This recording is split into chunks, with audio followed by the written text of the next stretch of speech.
Hello students, welcome to Unit 3 of Banking Law and Operations. This unit is called as Banking Operations, and this unit will be studying in three parts.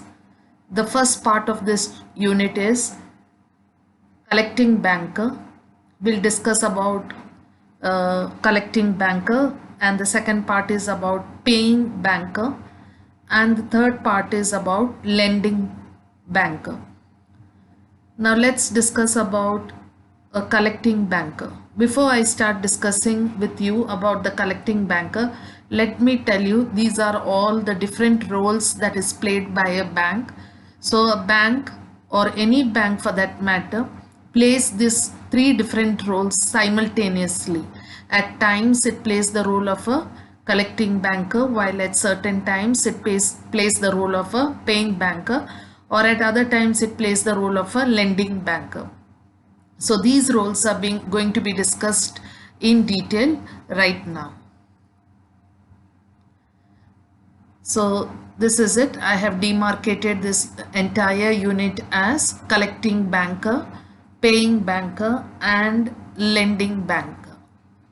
So now what does this collecting banker mean?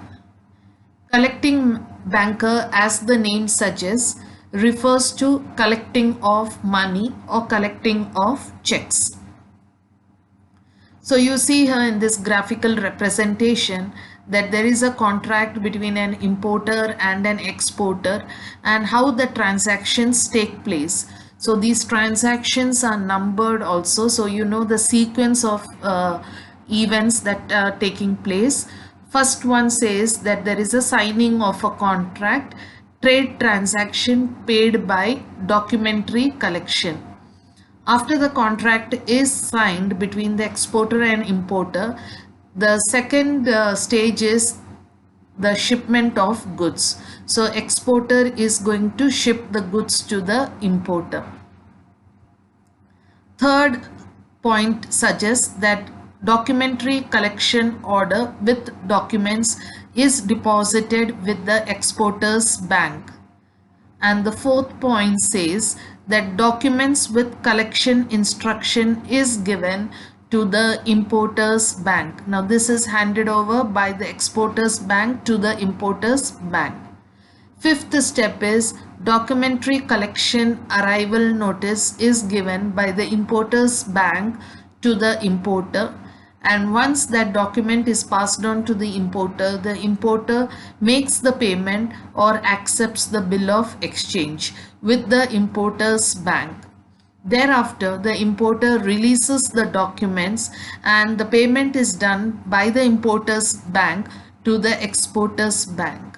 Once the exporter's bank receives the money, then they transfer the money back to the exporter, which is the ninth step. So in general, these are some of the steps followed in an import-export transaction, wherein both the banks are also involved, that is the importer's bank and the exporter's bank. For domestic trade, it may be a little different, but overall, this is to suggest to you how the collection process happens. The reason behind this is the collecting banker collects money from account holder. That is, if the account holder wishes to deposit money in his account, he goes to his branch where he has an account and he deposits the money. The collecting banker collects that money from the account holder.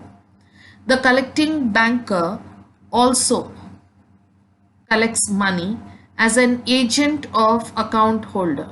So you see here the second point says collects money as agent of account holder.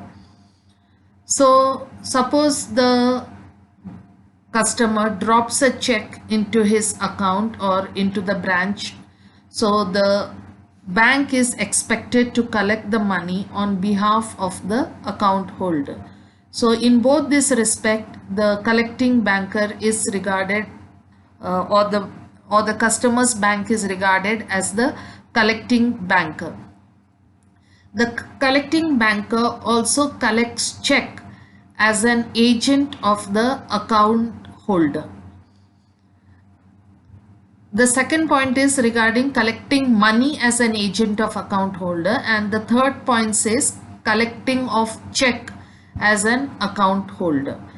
Both are two different things. Collecting money as agent is different and collecting check is different. And the next point is purchasing check of account holder as an holder for value or a holder in due course. I've given you the meanings of a holder for value and a holder in due course, and makes the payment before its realization. So we will understand these different points separately as to why the banker is called as the collecting banker. Now let us start with the first point. Accepting money from account holders. Customers have got current account with the bank, or they may be having savings bank account with the bank, and the collection which takes place through these two accounts generally is called as collection of money from account holders, because in fixed deposit and recurring deposit also money is collected, but it is for a long-term period. So therefore we consider the main two accounts, that is the current account and savings bank account. Though if you mention that the money collected in fixed deposit and recurring deposit account is also regarded as collection of money, that is also correct. Now a nominal commission is charged for collection of outstation checks, but this amount is not charged for local checks. So generally if a check is drawn within the state, on a branch within the state, then the bank does not charge any commission for its services, that is collection of money on checks. But whereas if it's an interstate check, there is a commission which is charged on the customer, that will be a very nominal amount, and this is the service provided by the bank. Therefore as a collection banker, the banker is entitled to charge this amount. Now suppose the bank is collecting a check on account of the account holder. There is a certain procedure which the bank has got to follow.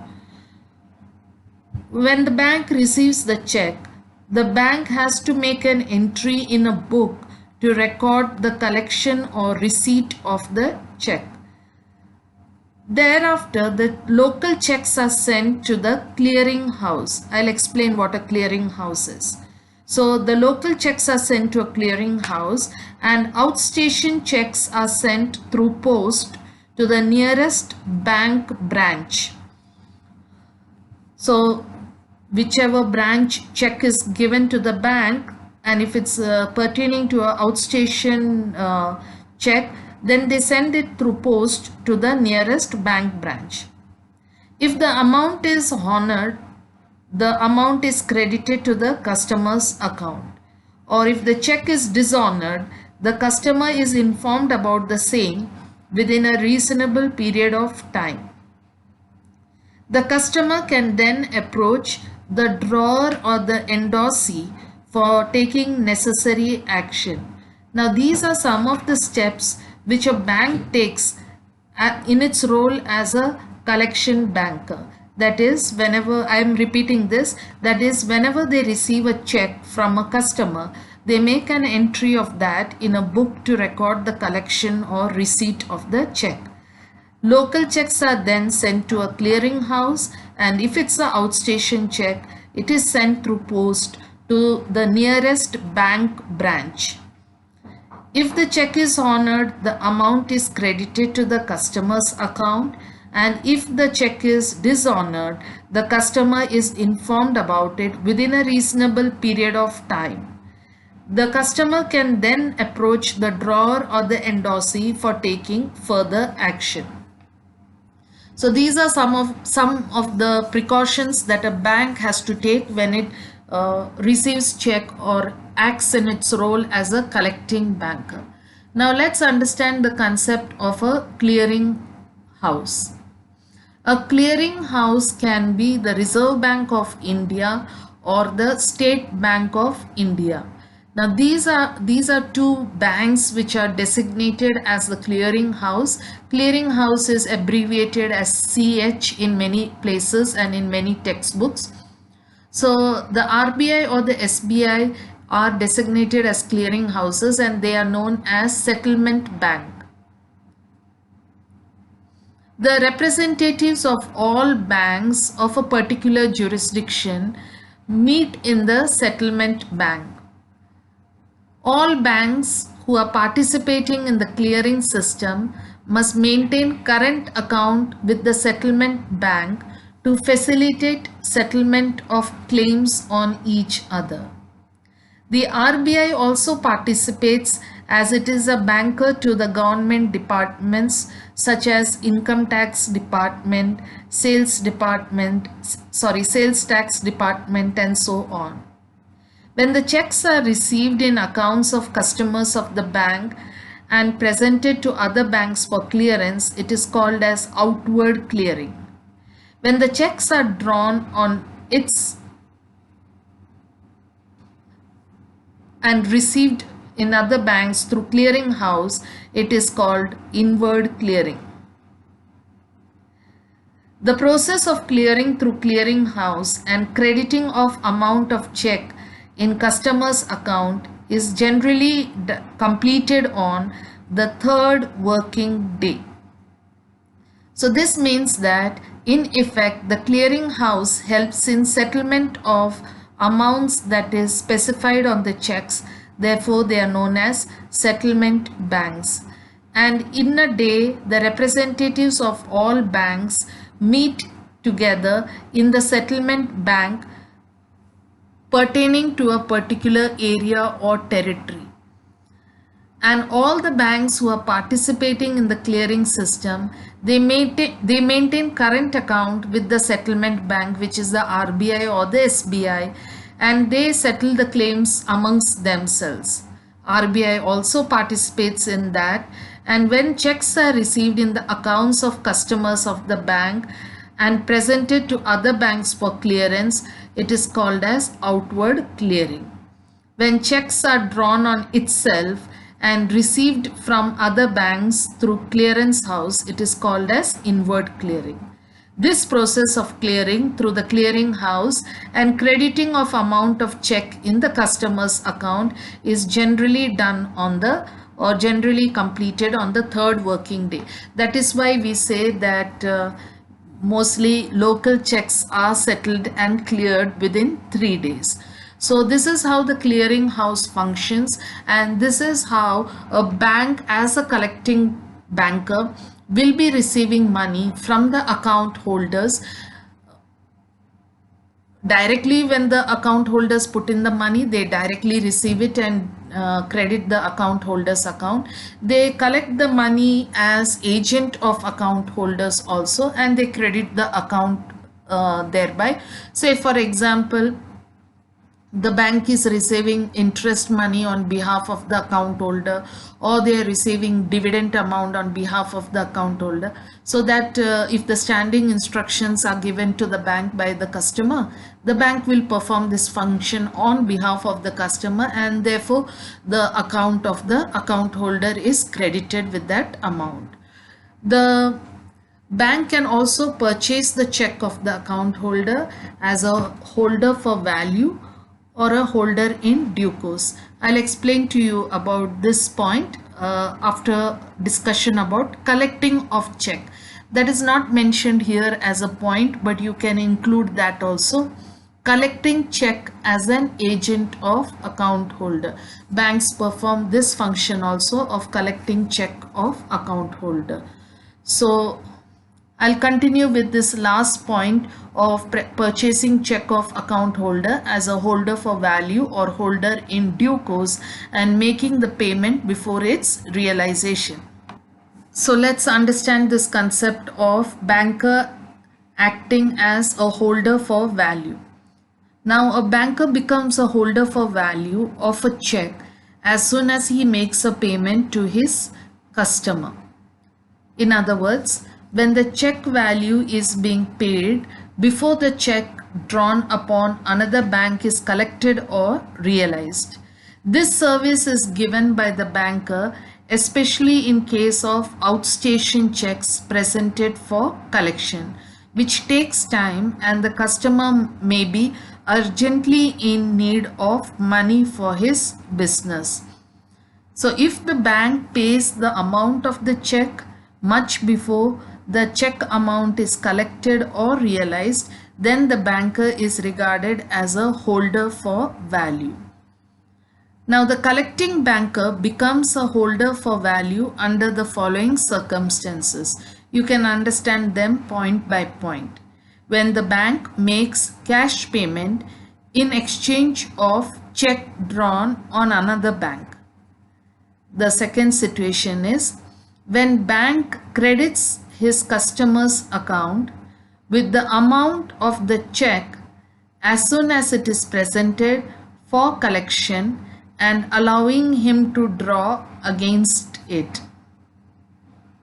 Third situation is when the banker agrees to pay the amount of the check deposited for collection partly by cash and through account before it is collected. Fourth situation is when the banker expressly agrees to reduce the amount of an existing loan or overdraft of the customer from the check deposited for collection and before it is collected. So under these circumstances, the banker has the right to receive the amount of the check in his own name and to retain the amount for himself as the banker has already paid the value of the check. The banker in such a case can also recover the amount of the check from his customer in case the instrument gets dishonored and also if his customer has a defective title to the instrument which is accepted for collection. The third situation is conversion by the collecting banker. I would like you to understand the concept of conversion. Sometimes a banker is charged for having wrongly converted checks to which the customer had no title or had a defective title. Now, what is conversion? Conversion means wrongful or unlawful interference with another person's property which is not consistent with the owner's right of possession. I'll put it simply, if the banker is charged for conversion, if he collects checks for a customer who has no title or defective title to the instrument, then we call it as conversion. So therefore, in such cases, the banker is having the above said rights. Now I have discussed with you that bank can also be an agent of his customer for collection. Bank can be an agent of the customer for check collection. A collecting banker collects check value drawn on another banker which is deposited by the customer without making payment until it is realized. In such case, the collecting banker is said to be acting as an agent to his customer for collection of checks. Now, why are we understanding all these concepts? We are understanding this concept so that the bank is adequately protected under the law and is not liable to make any payment of money which it is not supposed to pay. So in other words, bank has to be given statutory protection. Statutory protection means protection under the law. So what are the statutory protections which are available to a collecting banker? A collecting banker is protected against the risk of conversion. So I've explained to you what conversion means. Conversion means wrongful or unlawful interference with another person's property which is not consistent with the owner's right of possession. So if anybody accuses the bank that they have that the bank has committed an offense of conversion, then the bank shall be protected. So I'll repeat that point. A collecting banker is protected against the risk of conversion under section 131 if the banker who has in good faith and without negligence received payment for customer of a check which was crossed generally or specially to himself shall not, in the case of title of the check, if it is proven to be defective, incur any liability to the true owner of the check by reason only of having received such payment. To put it in simple words, suppose the banker has not acted with any other bad motive, or the bank has not acted negligently and it received payment for the customer of a check. As a collecting banker, the bank has received payment for the customer on a check which was crossed generally or specially on the customer, and the title of the check being defective, you cannot blame the bank for any liability which has been incurred to the true owner of the check. Now the bank is not at all aware that the title of the check had been defective, so the bank cannot be held responsible for having credited the account of the customer who received the check. So therefore the bank cannot be held responsible for conversion that took place in such a case, because deliberately the bank has not made that mistake, or deliberately the bank has not committed that offense. So therefore the check in that case should have been, the bank should not be negligent in its activities or in its checking. So the bank should have ensured, if they do not want the blame to come on them and they want the statutory protection for themselves, the bank should have ensured that the check was crossed generally or specially. Then the banker cannot get protection in case of uncrossed check. So therefore, as I told you earlier, the bank should ensure that the check was crossed generally or specially. The banker cannot avail protection in case of an uncrossed check. And uncrossed check cannot be crossed to the bank after having received it. The banker is protected only when the payment is received for a customer. Suppose the banker collects checks on behalf of his customer as an agent, then this protection is not granted. Customer is one who has an account with the banker and the dealings must be in banking nature only. Then only the banker is protected. Banker can avail protection only when he acts as an agent for collection of his customer's check, but not as its holder for value. The banker is protected for crediting customer's account before a check is collected, and the customer is allowed to withdraw the amount only after its realization. If not, the banker loses the statutory protection. So I'll repeat this information again in a nutshell. Statutory protection can be claimed by a collecting banker only for cross checks. This is because in the case of an open check, that means an uncrossed check, it is not absolutely necessary for a person to seek the services of a bank. So when bank collects an open check in which the customer has no title, then the bank becomes liable for conversion. Protection can be claimed only for those checks which are crossed before they reach the hands of the banker.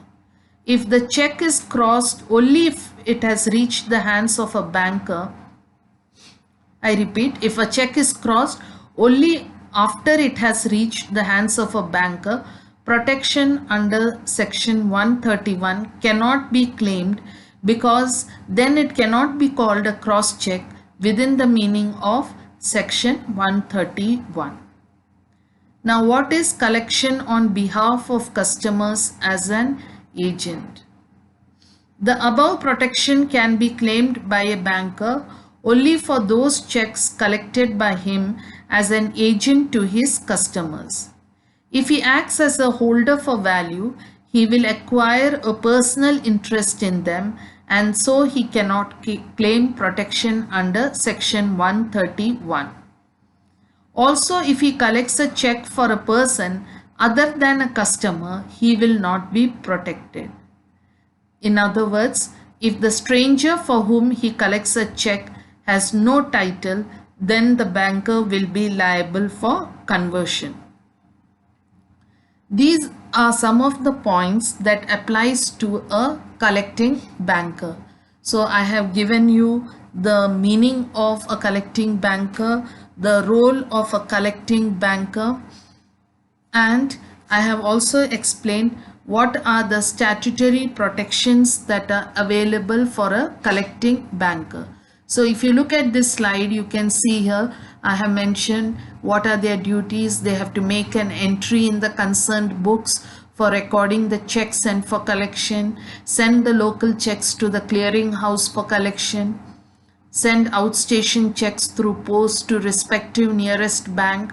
Checks sent for collection may either be honored or dishonored, and collecting banker holds two positions, that is holder for value and as agent for collection.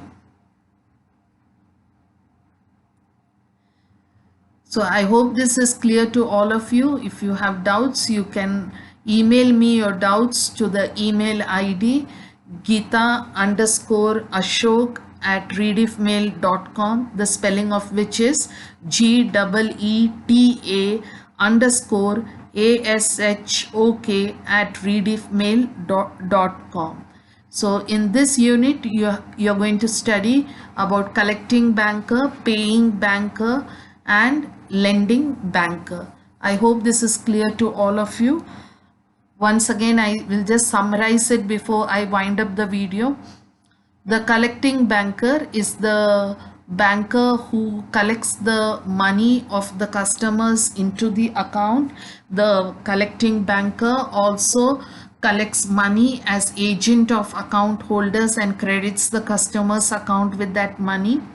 The third point, which is not mentioned over here, is collecting the check as agent of account holder, and the fourth one is purchasing check of account holder. This point is mentioned here, purchasing check of account holder as holder of value or holder in due course, and making the payment before the realization of the check. And here under duties of collecting banker, I have mentioned that the first duty of the collecting banker is to make an entry in a book to record the receipt of the check, and then the local check should be sent to the clearing house. Outstation checks must be sent through post to the nearest bank branch.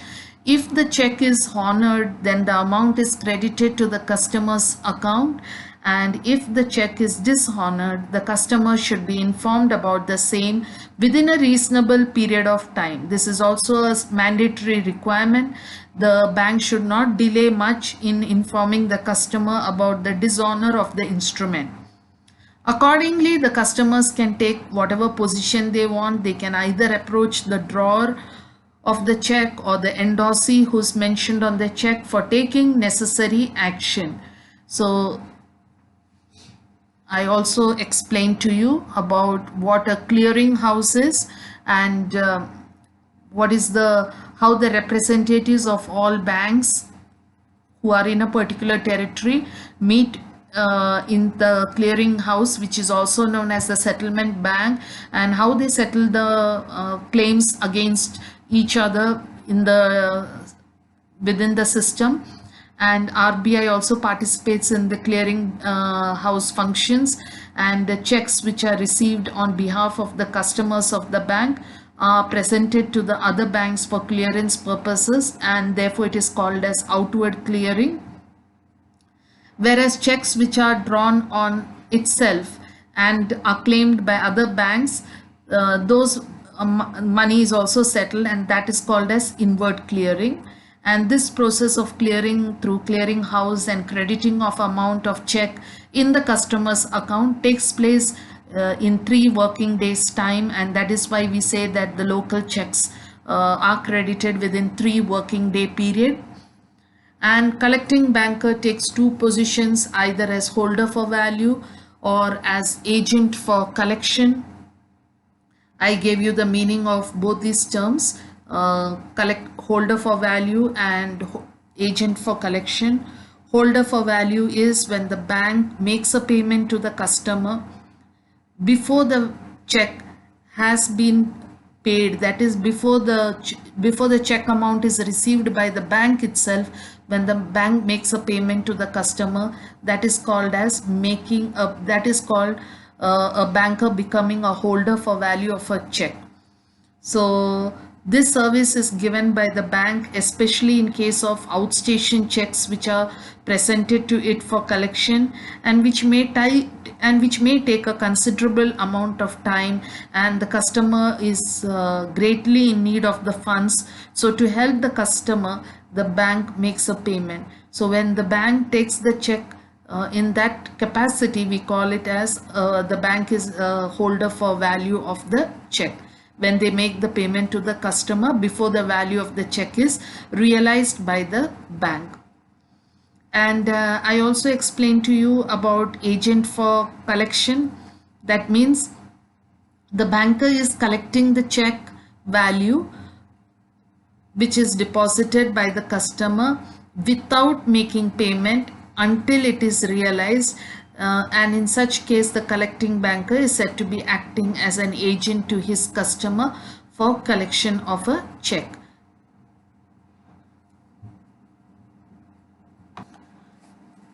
So when the banker is an agent for collection, in that case the bank is not paying the value of the check to the presenter of the check. The bank is just accepting the check and then sending the check for collection to the concerned branch. So in the case of the bank being an agent of his customer, the bank does not pay the value of the check to the holder of the check on being presented. He does not purchase it, he does not discount it, that is the bank does not purchase it or discount it. They just act as an agent by taking the check and then sending it for collection. The account of the customer is credited only when the value is collected, and if the instrument is dishonored, then in that case a notice of dishonored is sent to the customer.